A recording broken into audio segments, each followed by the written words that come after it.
ৰামধেনু আৰু আকাশ বিশেষকৈ কুঁহি আৰু ৰামধেনুৰ কাৰণে সেই বিদ্যালয়ৰ ল'ৰা ছোৱালীখিনি আমি এটা জড়িত কৰিব পাৰে। ইয়াত ৪৭খন পতাকা উত্তোলন হ'ব আৰু বিভিন্ন ক্ষেত্ৰত ৪৭গৰাকী বিশেষ ব্যক্তিক আমন্ত্ৰণ কৰি এই পতাকা উত্তোলন কাৰ্যসূচী হ'ব। আৰু এক শক্তিশালী সংগঠন হৈছে দৰং জিলা সাহিত্য সভা আৰু এইবুলি দৰং জিলা সাহিত্য সভাৰ যি ২কুৰি ১৭ বছৰীয়া আমাৰ অধিৱেশন, সেই অধিৱেশনখনি এই সৰাবাৰী উচ্চতৰ মাধ্যমিক বিদ্যালয়ত অনুষ্ঠিত হ'ব।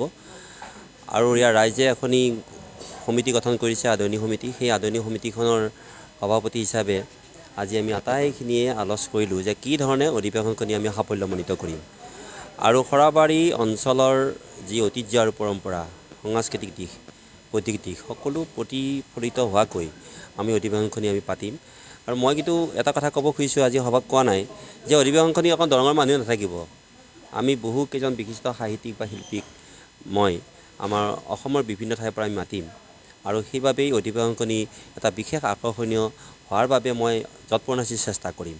গতিকে আশা ৰাখিছোঁ যে আমাৰ পোনপ্ৰথমবাৰৰ বাবে আমাৰ সৰাবাৰী ৰাইজে দৰং জিলা সাহিত্য সভাৰ অধিৱেশনখনি পাতিবলৈ এটা দায়িত্ব পাইছে।